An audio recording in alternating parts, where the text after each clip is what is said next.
What about when he was Sammy Bagel Jr. in Sausage Fest or Sausage Party? There Sausage you Fest. go. That's his coup de grace right there. That's it. I'll give you that one, Steve. But the kid calls him ugly. And George is like, well, that's what you think. That's what I know. Soul crushing, Steve. Kids can be evil, and this kid's one of them. Ooter, he wants extra helpings of some sloppy Jimbo. Skinner walks up to him. He's like, ooh, Ooter, you keep eating that sloppy Jimbo, you're going to get fat and soft. God. Go eat a stick of butter. Happened in the 90s. So what about that Edward Norton guy? He's pretty good. Yeah, I was trying to think of like what my favorite role of his is. I don't know, man. Like he is great, but I feel like a lot of the movies that he does, like he's great, but he's not in my top 5. Are you talking about of all time? Of just actors, I think, and also like in this time period, like the Brad Pitts, the Ed Nortons, like that generation of actors. He's not up there for me. The George Clooney's. I feel like these guys are all like in the same class. John Turturro, people like that came out like late 80s, early 90s, got like hot. And I don't know, like I love 25th Hour. I love the movie we're going to talk about now. I liked him as Bruce Banner in Hulk. Like I like everything he does, but I was like thinking on it's like I'm not like clamoring to watch an Edward Norton movie. Like my favorite one is Death to Smoochie, and it's not because of him. I mean, it was a good movie though. It is a good movie, and he's a great actor, dude. But I mean, we can talk about it because it's kind of part of the movie that we're going to talk about later. But I feel like when you get him, you kind of get like this headache where he thinks he knows better than all that, like whoever's making the movie. He's always like in rewrites and stuff, which is cool in a way, but it seems like that's always a problem too. And I think you kind of see that sometimes. But he was also in The People versus Larry Flint, great movie. Again, that's a snooze fest though, Steve. It's not as exciting as you want it. What it's about, the subject matter, great. Woody Harrelson, fantastic. He does a great Larry Flint impression. But Edward Norton is just a stiff in it. He's a lawyer, Steve. Well, what about The Italian Job? It's more of a Mark Wahlberg vehicle. I feel like that's an ensemble cast. So when you think an Italian Job, I don't think you're going necessarily for that. He was in that movie, The Score, with De Niro. That was like a heist movie. I don't know if you remember that one. The Score? I think we actually talked about that on the show at some point. But that's a pretty decent flick. But again, De Niro. The Dictator, he was in that Sacha Baron Cohen movie. I didn't know that. I don't know. I always play devil's advocate on the show, I feel like, and I say why I don't like the guy, but that's the legit truth. Like, of everybody in his, like, generation, maybe he's the most technically sound and, like the most, like, great artistic or whatever, but I just feel like the movies he's made, like, they're great technically, and they have, like, a great story, and they're overall great, but, like, a lot of them, like, even the 25th Hour, dude, that's a great movie, but it's long and it's boring. And I feel like all of them are like that in some way. I'm really trying to sell this man on you. Please, Steve, prove me wrong. Birdman. Is that the Michael Keaton Oscar Award snooze fest? Wow. And it also, like, I don't want to say that because it's Michael Keaton, but he was the reason I even wanted to watch that movie. I didn't go to it going like, damn, Ed Norton's in this shit. Yeah. Well, what about when he was Sammy Bagel Jr. in Sausage Fest or Sausage Party? There you go. That's his coup de grace right there. I'll give you that one, Steve. You turned me. Sausage Fest. Is that the animated movie that Seth Rogen made? Yeah, that was great. Paul's just going giant douche. Yeah, I loved it, man. It was funny. So, like, you're talking about class. Like, if this was high school, you're saying, like, you know, if Edward Norton was like a sophomore, Brad Pitt would be like a junior, senior kind of deal. Like, I would just say, like, they're in the same class, like they're in the same year. Ed Norton's in like the art classes, like he's like the hot art kid, and like Brad Pitt's like the one that everybody wants to watch and hang out with. But Brad Pitt goes back to Thelma and Louise, and I don't remember it. When was Primal Fear? I mean, that's the first movie I think he ever did, so that's probably early 90s. I think that's 96. There you go. He's definitely younger in the game than Brad Pitt, but for some reason I just always like lock all those people together. And I feel like American History X is honestly like, if we're talking about stuff that we remember, that's the one. That's the one. Just the image of him with like when he's getting arrested, where he's looking insane with the swastika tattoo on his chest. You know, that's like the fucking dictionary picture that they put in when you think about this movie, basically. And I was going to have that sentence I just said. That was a stupid sentence, but anyways, Steve. Like I was going to have that as one of my backgrounds, but then I thought about it again. It's like, yeah, I don't want to get the wrong idea across, but maybe go up like just right where his face starts. You can't include the chest. I feel like you might even not even they would just take it down. Yeah, show Nazi shit, but well, it's a new day, Steve. There's a lot of Nazis out there right now, so maybe they're cool with that. And we just can't show SNL clips. or Quantum Leap, or a 5 seconds of a wrestling show from the 90s. Like, yeah, that's not great, but yeah, man. Like, Ed, if you're listening, and I really don't think you are, you're probably in like Sandro Pay or something on a yacht, rewriting a movie that you got hired to do as an actor.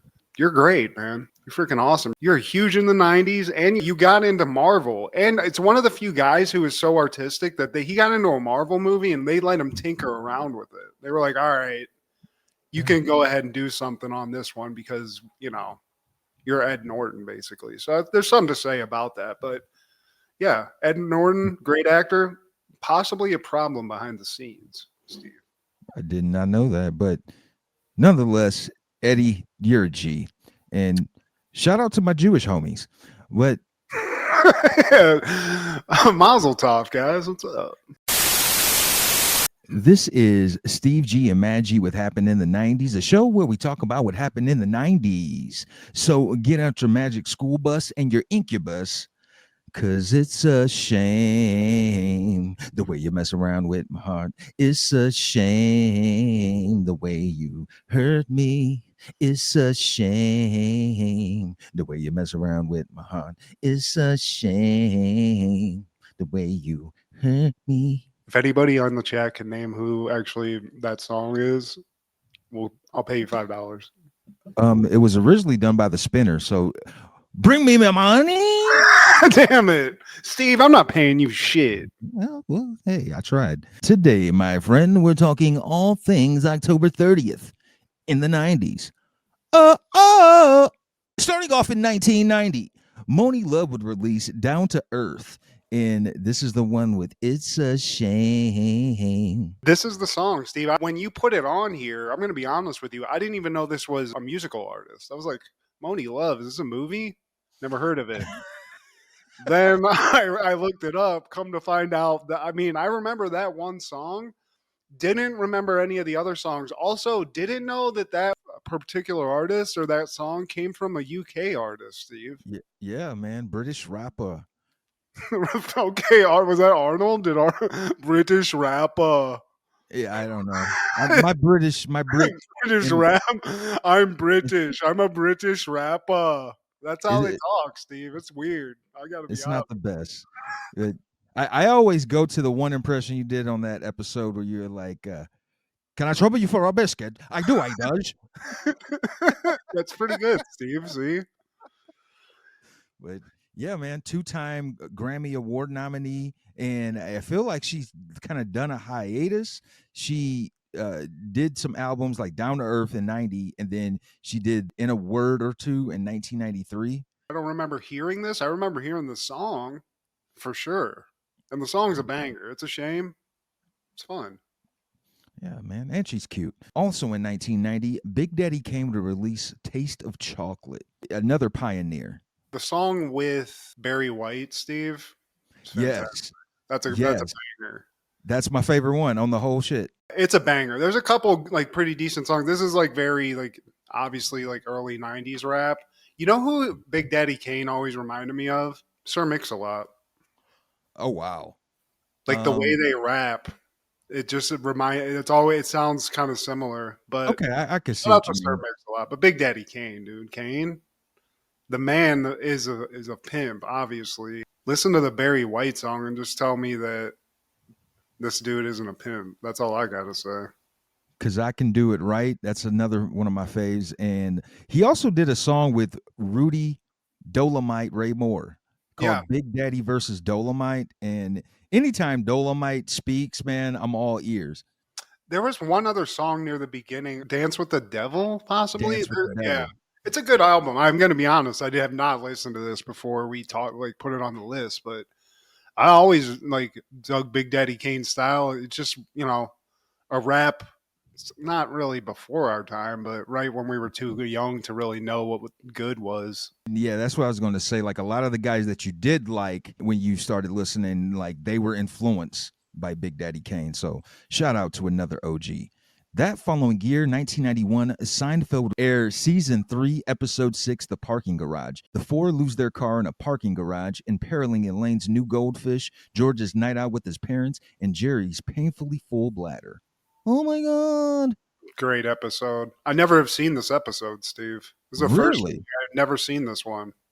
You know what? We need to have a spinoff of Matt reactions. I think that would be great if we saw you in real time. Cause like something like that, this is considered one of the ones that like before they catapulted kind of led them in that direction. But I could definitely see why. This has all the makings of a fantastic, and we get none of the usual, the diner, the apartment. We get none of that. It's just them in a parking garage. It's fantastic. It's so simple.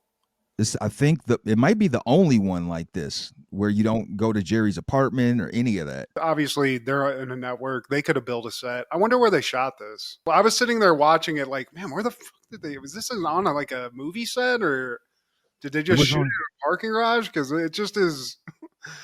It literally is just that. They changed a couple of signs, but everything looks the same, which is apropos for the episode, obviously. I think it was actually on a set. They had to clear out Jerry's apartment and make space, if I'm not mistaken.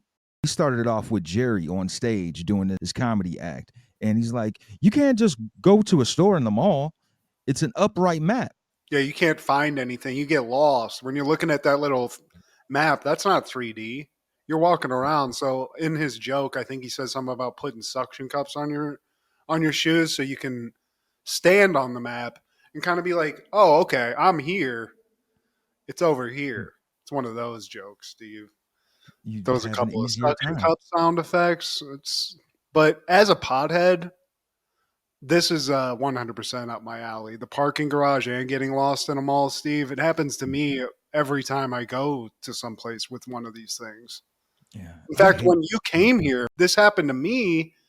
We left the parking garage. I thought I knew where I was. We got lost in some Macy's hell for like 20 minutes.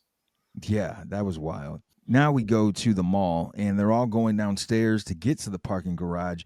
And Kramer, he got an AC. I think that was the purpose of the whole trip.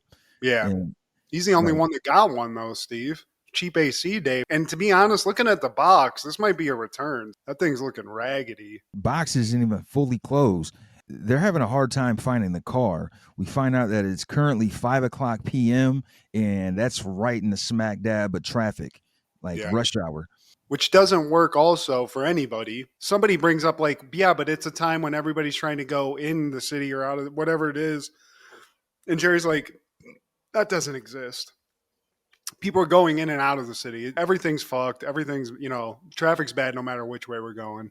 And then George adds to the stress because he has a hard out. He's got to get home so he can pick up his mom and dad. It's their anniversary. And he's kind of like chauffeuring them around town, I guess, as a good son. Yeah. So everybody's in a rush, except Kramer, obviously. A hot lady walks by, hot little redhead chick. Jerry's trying to get George to holler at her. He's like, man, what? I got no chance, man. What am I supposed to do with that? What are you doing to me, man?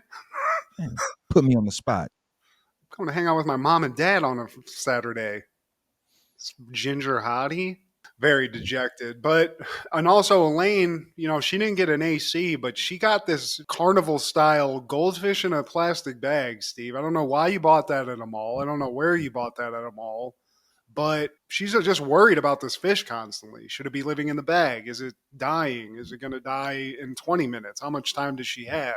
This is not a good situation when you're lost in parking lot hell, Steve. And I think Jerry has a joke about that. He's like, You know if something's fucked when the guy you're following, you don't know where you're going. The guy you're following, he stops. He looks back like, hey, nothing good's going to happen after that. You're lost. The fish, they could only last for 2 hours, but they're looking everywhere, still can't find that car. And somebody mentions that, like, I remember it being by the elevator. Well, dude, everywhere there's an elevator. Then Jerry's bladder starts pinging. He's got to piss. So now there's more stress. They just keep adding on to it. They're looking around. They keep rounding corners. Kramer's got this big box.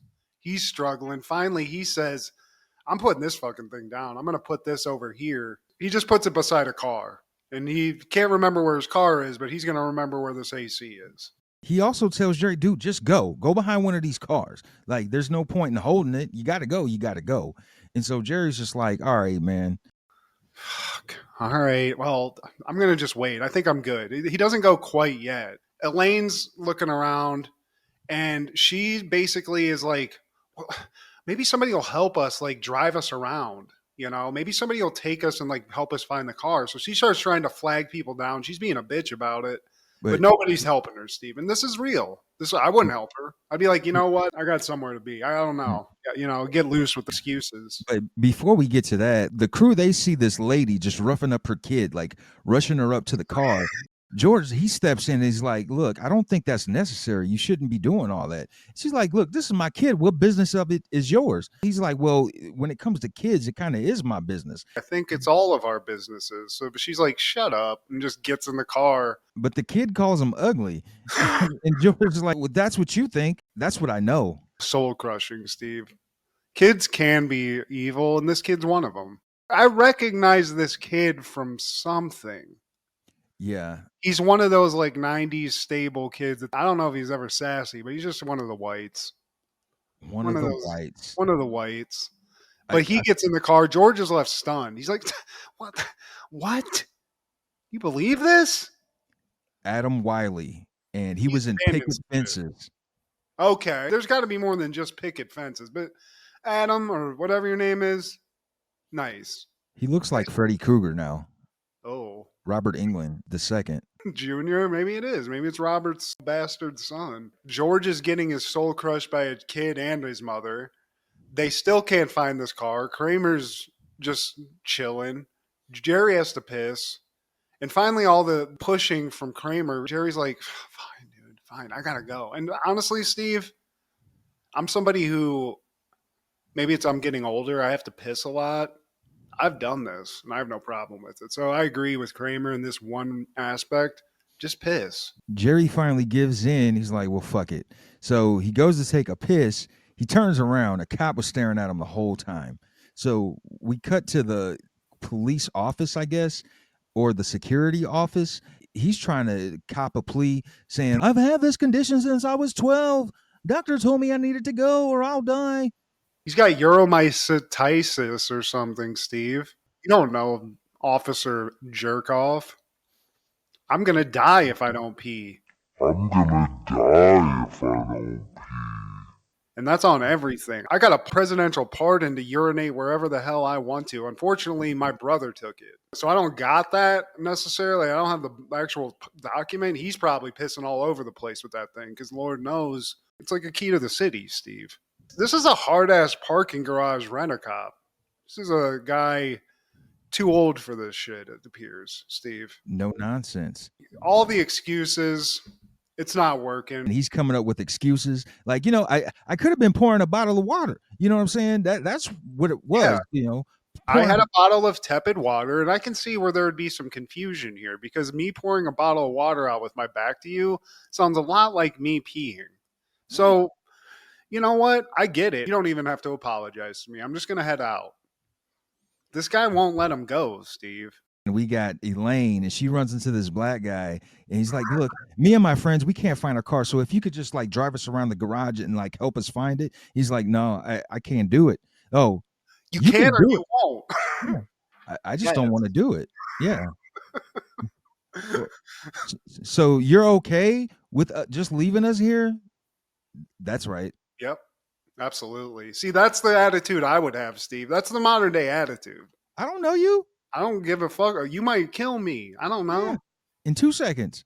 This is a fucking New Jersey parking garage. I have no idea where you're from. Back in the office, Jerry's just like, look, man, I played with your intelligence. I just want to apologize. I obviously humiliated you, but look, my parents are celebrating their 47th anniversary, and we're supposed to be meeting for a little, you know what I'm saying? And my father, he's been in a Chinese prison for like the last 13 years.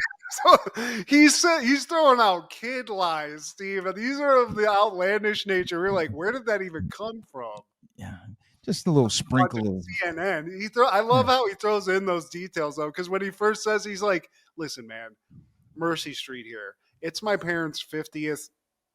I don't want to get ahead of myself. 47th wedding anniversary. That's what you got to do, Steve. I watched enough body cam videos of bad criminals to know you got to throw in a couple of unnecessary details. Nothing too crazy. Maybe not my father was in Red China prison, but, you know, something. And now we cut to George, who's with Kramer, and George has to go now. This is why Kramer's not a good friend. He's that friend that will lead you down a dark path in a dark room. He's just like, look, dude, why don't you just go? Like, what is with you and Jerry, man? Y'all love sticking to rules. Fuck rules. They were made to be broken. Why don't you just piss behind the car? So George is like, all right, man, I'll go relieve myself. And then as he does that, again, Kramer just walks by. He's supposed to be the lookout, and he just walks away.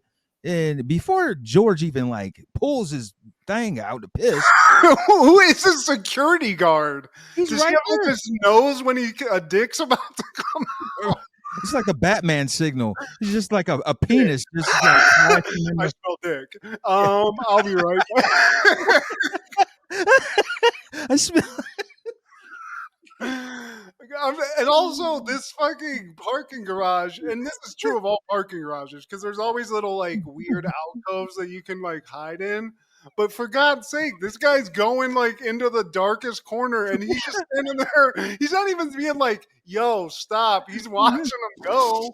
So clearly, this guy's got some kind of sick fetish going. That dick I smell. You need to drink some more water, sir. Oh, Jesus!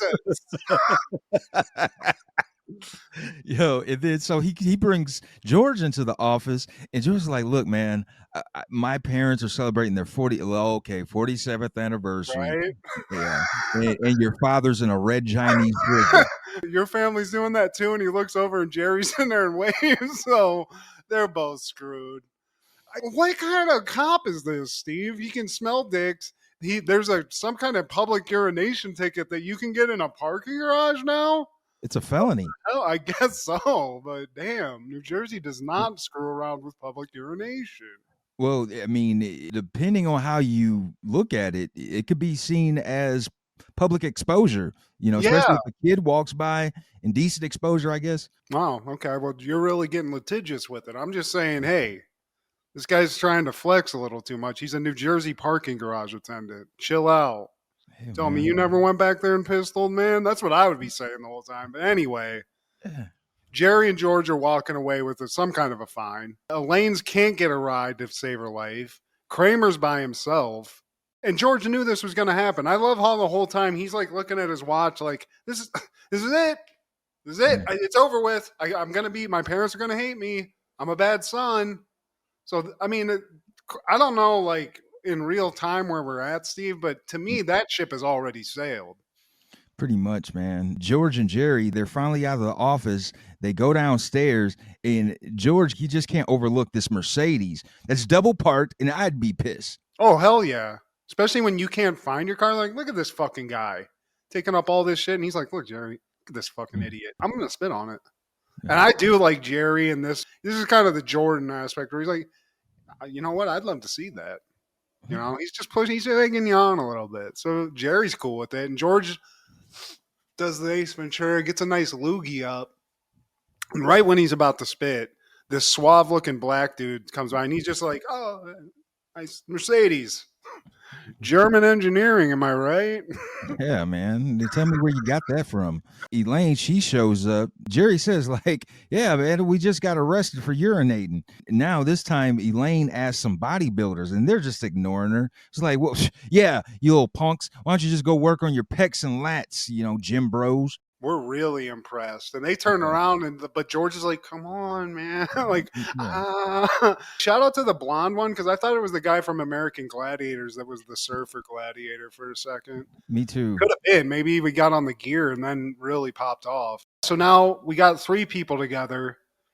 No car, no Kramer. George knew this was going to happen. So they're standing there, and all of a sudden, that hot ginger, Steve, that hot redhead, walks by again, and Jerry's like, George, you wanted a reason to talk to her, this whole parking thing, go up. And George is like, you know what? That actually is a reason to talk to her. You're right. Open. So he walks up to her, and before he even says much, she's like, yeah, I'll drive you around. Hell yeah. She's very cool, Steve. And she seems really into George. She's like, ooh, I'm whatever. And he's like, George. So. Yeah, I'm George. The very next scene, she kicks them out because apparently she's a Scientologist, and George might have said something about L. Ron Hubbard. Yeah, they're a sensitive bunch, Steve. So she's not cool with that. Love this early nod to Scientology. I didn't know how far it went back, but Seinfeld getting a couple digs in on L. Ron Hubbard. I always love that. Early in the game. So they're out the ride. But turns out, Steve, they look to the right. There's a car. There's it's right the car. Here. There's that dirty-ass, gross-ass car. And they're like, well, of course, Kramer's not here. Fuck.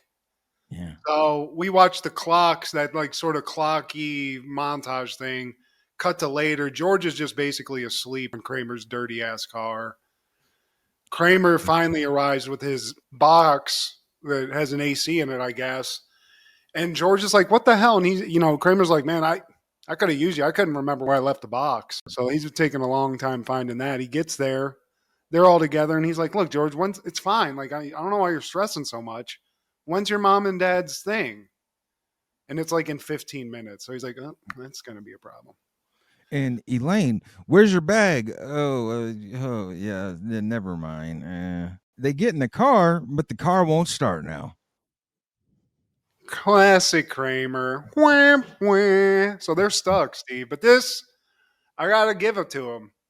I haven't been disappointed on any of these episodes, Steve. And I hadn't. If this is a classic, shame on me, because this is a fantastic episode. And then we end this with another Seinfeld bit where he's like, the problem with Mall Garage, everything looks the same. I know they try to differentiate it, different numbers, different colors, but why don't they get specific and just name them? Like, your mother's a whore. My dad's an abusive alcoholic. I'd remember that, Steve. He's got a point. Yeah. Is Seinfeld moving up your list the more we watch this? Absolutely. I mean, I knew it was a great show. But just like having visibility of all the episodes, I was just never a regular watcher. So, especially seeing these early ones and seeing like, I know what the final product was. It's cool to see like that evolution a little bit. This is definitely like quintessential, like all of the character relationships are there. I think this is just sort of a standout to me in terms of like, it's not in the usual Seinfeld shit. You don't even see like the city or anything. It's just the parking garage, which is hilarious.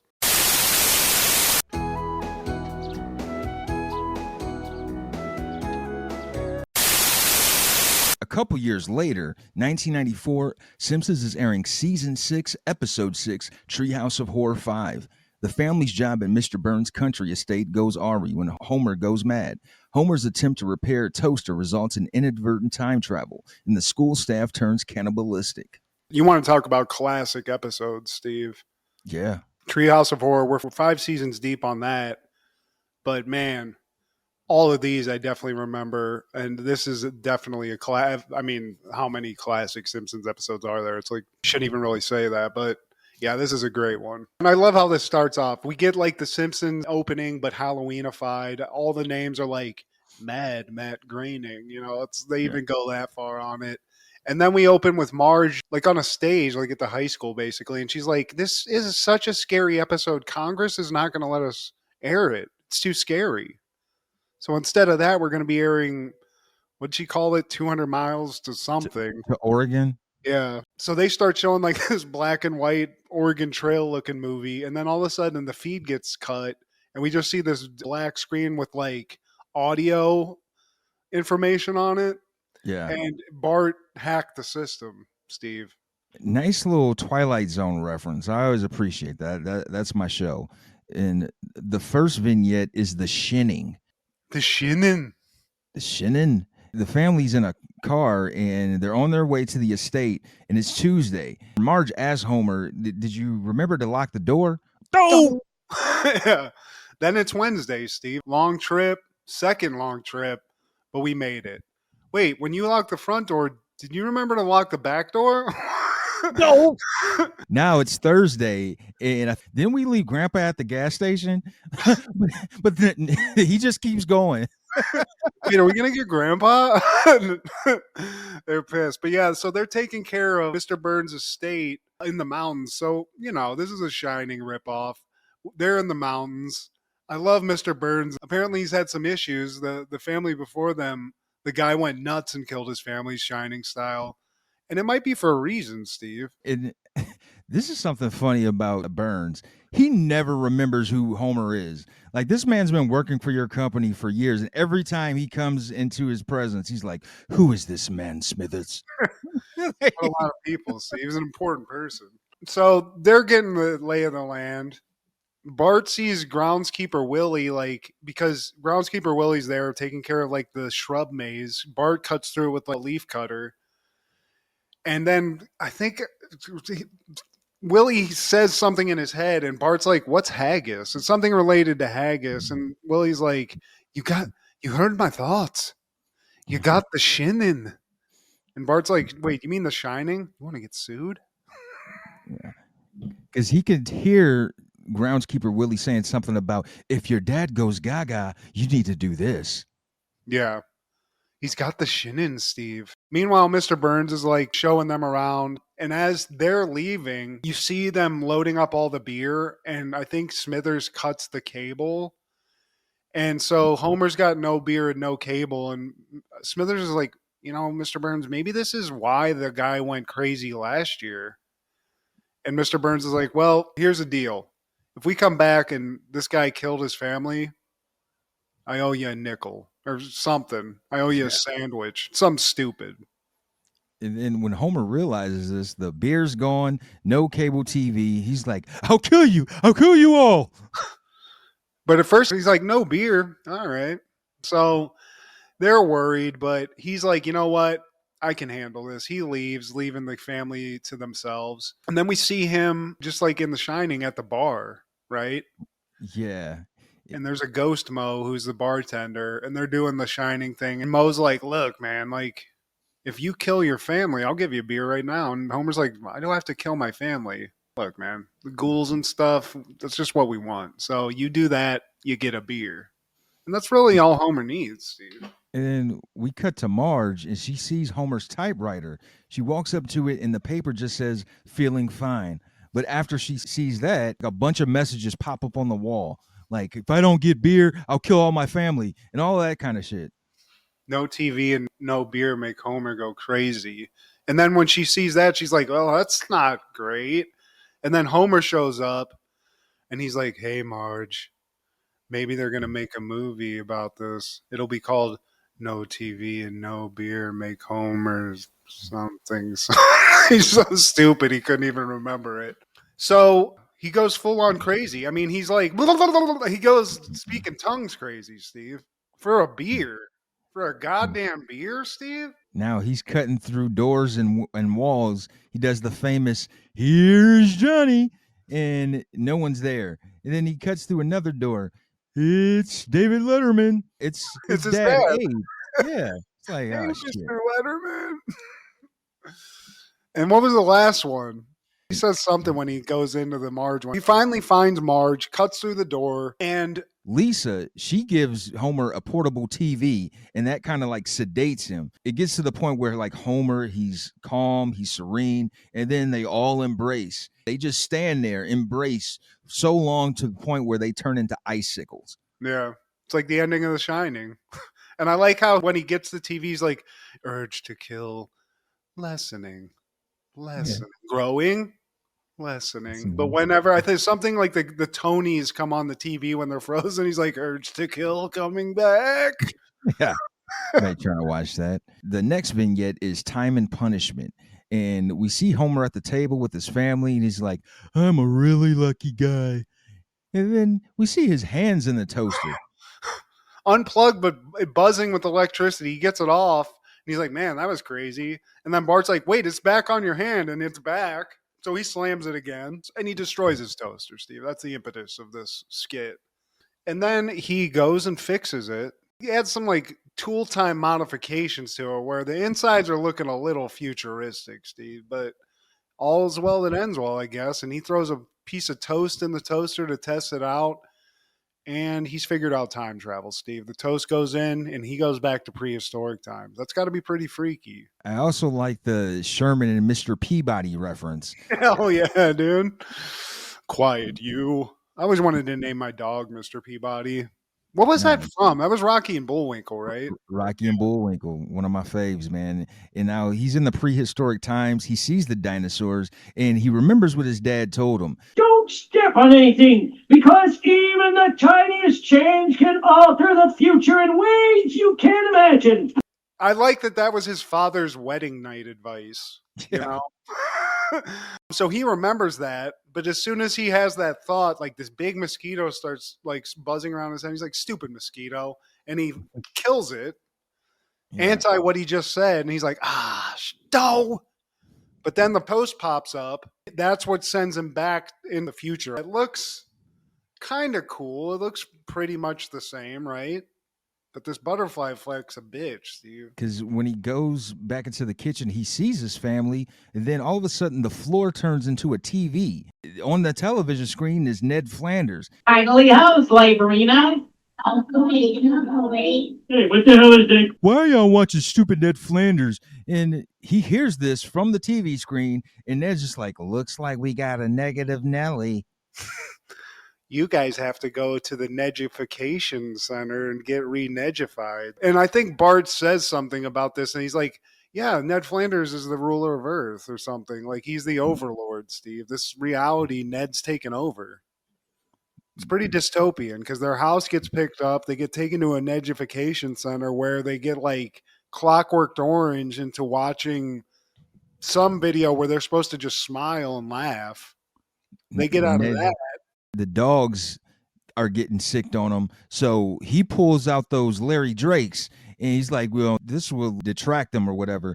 He just ends up eating them. the weenies. He has some weenie. I don't even know where those came from, but speaking of sausages, he had a whole link of it. He gets back into the past. He gets back into the prehistoric time and he's like, look, I'm not killing anything, right? I'm not touching anything. I got to get back. So he sees the T-Rex and the T-Rex comes at him. So he goes over from the T-Rex and then right before he gets popped into the future, he sits on a fish that's on land. So he does pop back and he sees that he's in his home. Then all of a sudden, Lisa and Bart, they open up the ceiling and they are way bigger than Homer. Basically, we find out that Homer's in a dollhouse. Yeah.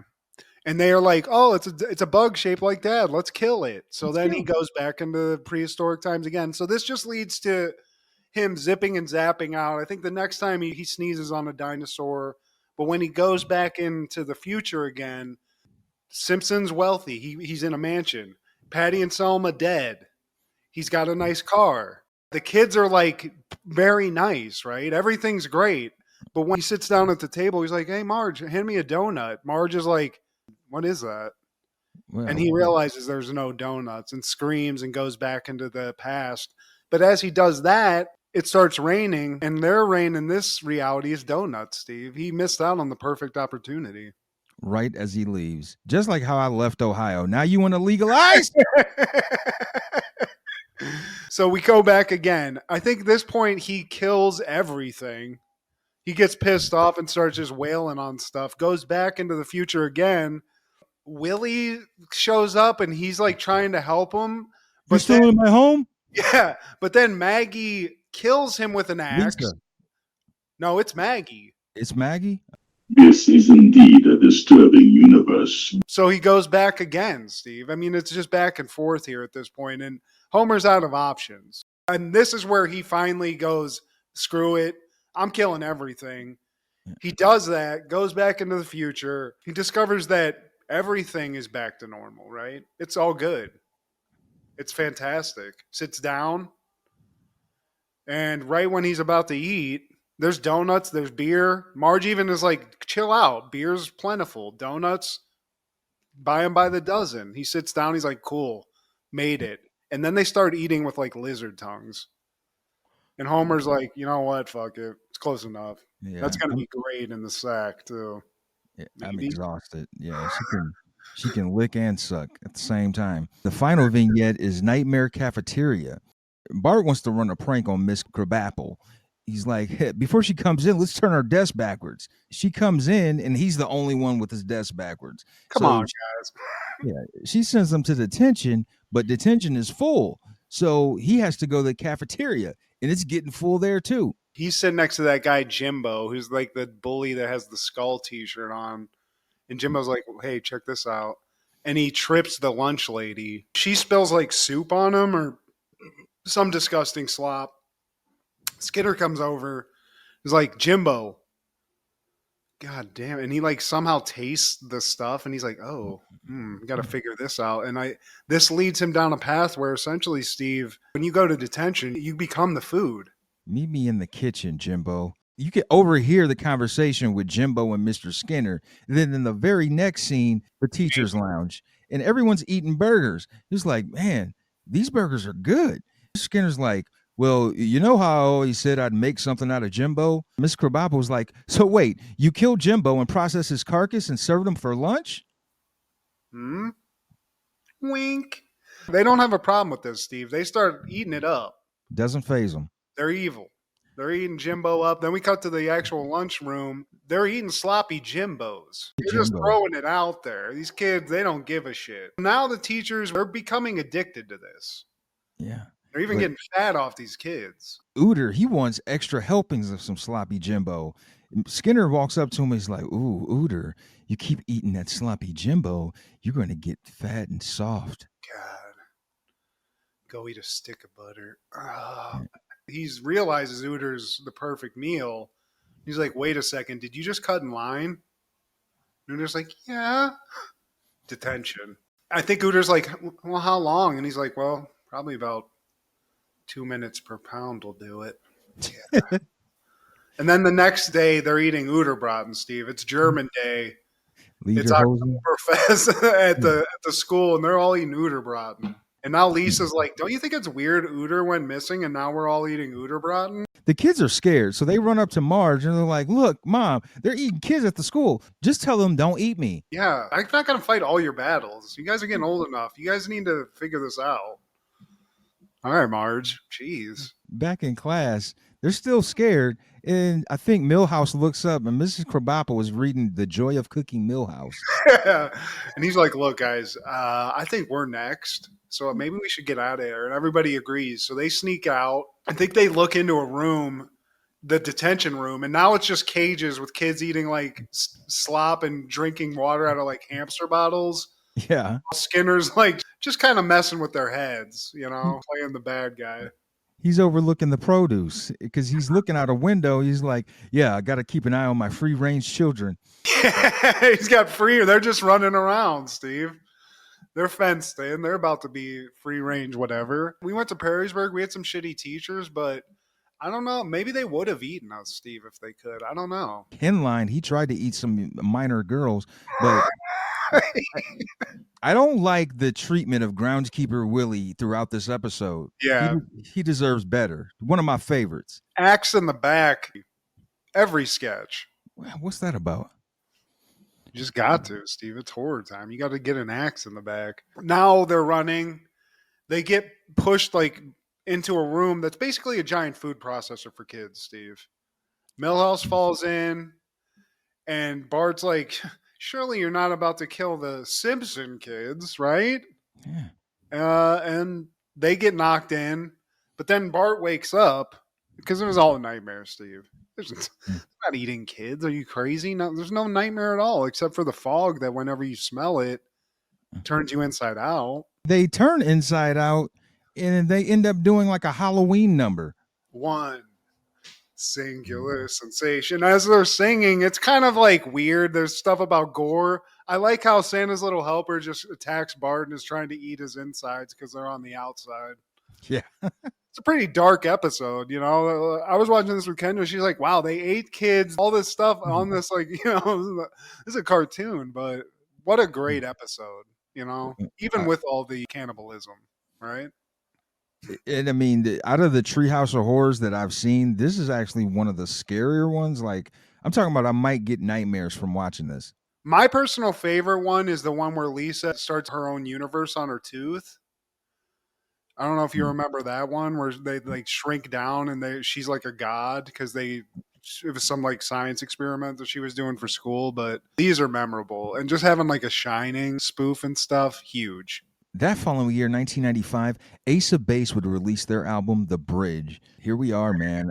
If you were doing cocaine in the mid-90s, you definitely heard one song on this album. It's a beautiful life. Oh, oh, it's a beautiful life. And here we are, 40 plus, man. I never would have thought. If you told my teenage self, dude, you're going to be an Ace of Base fanatic, I would be like, man, just kill me now. But here, man, like they have some slapper, and not just like the popular, like chart topping ones. Like there's a song on here called Edge of Heaven that is so chill. And this is like house music. This is like electronica type dance hall music. I wouldn't think I like any house music except Prodigy, honestly. Yeah. Once Night at the Roxbury came out, I feel like I was really heavy into Ace of Base again. That's what got me back in. But yeah, one really weird fact that I didn't know about this, Steve, because obviously there's the Ace of Base like platinum hit from the first album. And I suck at music, but you know what the one I'm talking about. I saw the sign. Exactly. So they banged that out, right? There's a little hiatus. There's a couple years in between that and this album. Did you know that one of the chicks from this band, like somebody broke into her parents' house and held her and her parents at knife point? Wow. Like you would have thought you would have heard that somewhere, like on MTV or something. I never heard that at all. What a weird story. And apparently it's like the concept of one of the songs, because I think there's like a dude in it that does most of the writing and music, but I think like they did half and half, and this lady had a song about that. So I just thought that was kind of a weird, not fun fact, but crazy fact. Bizarro fact. Yeah. And, I mean, it not only the music, but it does help that those two women are hot. They're gorgeous. Like they're sisters. There's a brother in there and the two sisters. And the other guy, I don't think he's related, but yeah. 3 years after that, 1998, American History X premieres. A white supremacist is released from prison, a changed man, in hopes to prevent his younger brother from following in his footsteps. Directed by Tony Kaye, starring Edward Norton, Edward Furlong, Fairuza Balk, Stacy Keach, Elliot Gould, Avery Brooks, Beverly D'Angelo, and Ethan Suplee. Great dark-ass movie. Great message. When I think about this movie, positive like review, but man, it's a tough watch. You know, there's a lot of racism in it. And I mean, obviously that's the point of the movie, but I always dug it. It's got a great message. But when I found out like all the shit that happened behind the scenes in this, it is kind of crazy what happened. Again, I'm not sure if you're aware of all that. Apparently Edward Norton and Edward Furlong did a lot of meddling with the script, to the point where Tony Kaye almost quit. Yeah, I mean, apparently he was like sort of a big name director from doing commercials, but he got this. They filmed it, you know, they did it, got it done, and when it got to the editing room, I don't even think it was Eddie Furlong. I think it was just Edward Norton is what I read, but there's a lot of like back and forth. Tony Kaye's, you know, he's an artist. He's like a director, so he's an egomaniac. And I think all the meddling, he finally just got sick of it. Wanted his name removed from it. They were going to show it, I think, at the Toronto Film Festival as the premiere. He was worried that they were going to show Edward Norton's version of the movie because Edward Norton basically went in and re-edited the movie, changed the tone a little bit. So he did a bunch of promotion to like tell people to not go see it.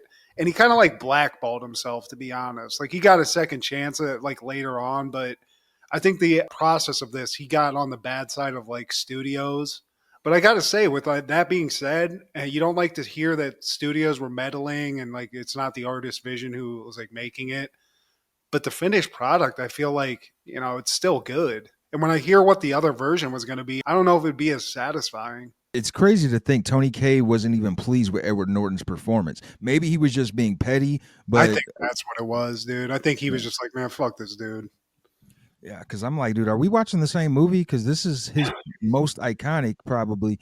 And I also want to mention that Mr. Matthews from Boy Meets World, after watching this the first time, I never looked at that man the same. Yeah, I mean, he gets killed, like, you don't see it, but like, yeah, he's like, yeah, all these freaking black people, sitting at the dinner table. Yeah, that whole thing, man, like, I don't know, it's a good showing of how somebody gets like changed into a piece of shit, you know what I mean? Like, because at that point in the movie, Ed Norton's just like a skinny like white boy, like, oh hey, and then he comes back after that and he's like talking to his mom's dating Elliot Gould, and then it gets into like crazy anti-Semitic shit, and it's like, yeah, the famous curb stomping scene. It's just so insane to watch. Just a behind the scenes on that, like obviously it was a dummy that they shot like the wide on, right? But I guess like everybody after that was done, like it was very realistic, and everybody was like, this was fucked up. Like even Edward Norton and everybody that watched it. So it's powerful stuff, man. Like everybody does a great job, dude. Ethan Suplee's a great, crazy, lunatic racist. Yeah. Obviously, Stacy Keach, who looks like a racist, just naturally plays a great racist, Steve. He does. And I'm guessing the Fairuza Balk, she did a great job at playing like a feminine racist. Oh, yeah. She's like the chick from The Craft. She's Waterboy's girlfriend. I was just going to say Bobby Boucher's girl. Yeah. But yeah, man. I want to mention Guy Torry. It took a certain level of charisma for him to pull that off. He's basically being the black guy that can turn the tide for Edward Norton's character. So it's got to be convincing to the point where it's like he is trying to get through to him in a way and make him like rethink his whole perspective on race relations and all of that. So shout out to Guy Torry in that. He held it down. You don't see him in too much of anything else. But yeah, for this, man, he did his thing. My one critique about this movie that really bothered me is when, Edward Furlong, he's killed in the end, but throughout this movie, he doesn't, even though he's racist, he doesn't really do anything to the black kid that would warrant him coming into the bathroom and shooting him in high school. Fuck a racist. I'm not copping police for no racist in any way. I'm just saying, like, throughout that movie, they could have done more with that kid and Edward Furlong to make it seem like, okay, I've had enough. Here you go, racist kid. In my head now, because you're right, there really is no interaction. I think there's like some argument in the beginning. Yeah, and it's not anything crazy.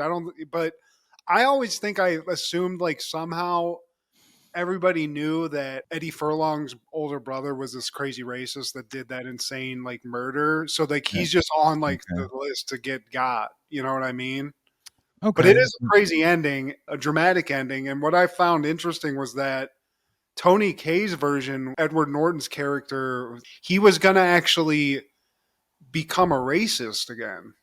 He was going to get radicalized back to being a racist. And that's what I said. It was like, it's already dark enough where he's just holding his dead brother's body in his hands. That would have been a crazy ending. I mean, I love a dark ending, but damn, what a crazy, like, alternate ending to think about. Shout out to Beverly D'Angelo. She's always been gorgeous to me, man. She's one of those like white ladies I feel like that stood the test of time, because even in this movie, I thought she was pretty good looking. And I mean, of course, back in the National Lampoon days, she was smoking. Oh my god, dude.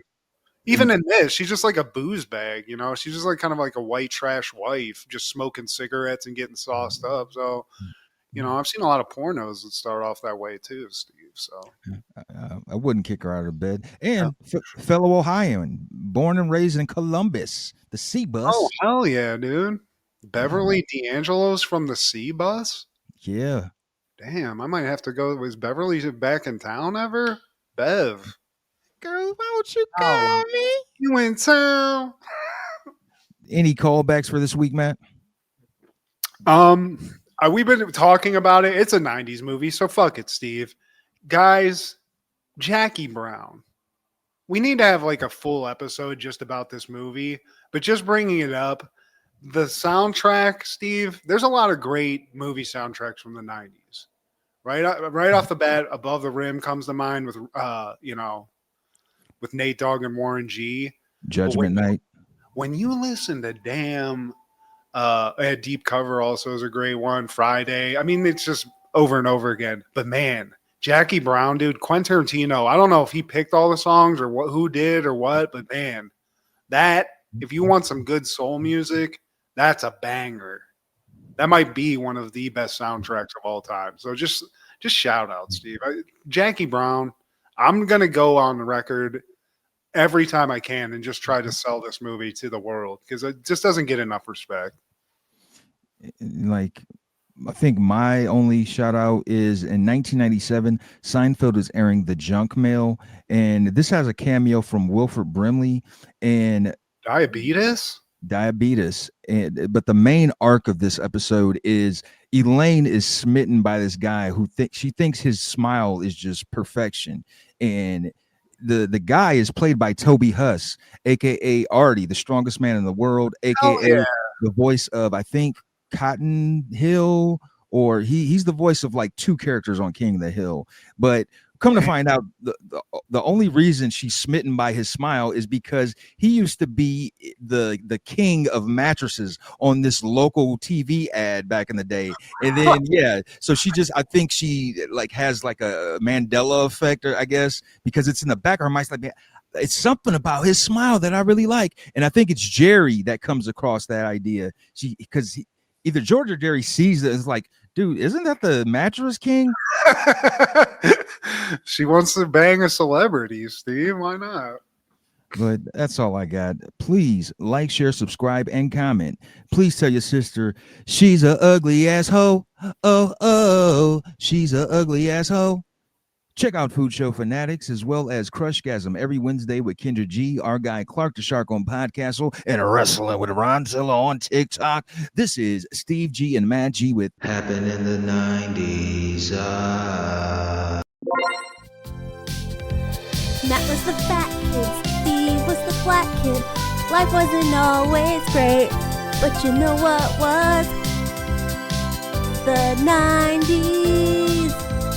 Happened in the 90s. Yeah!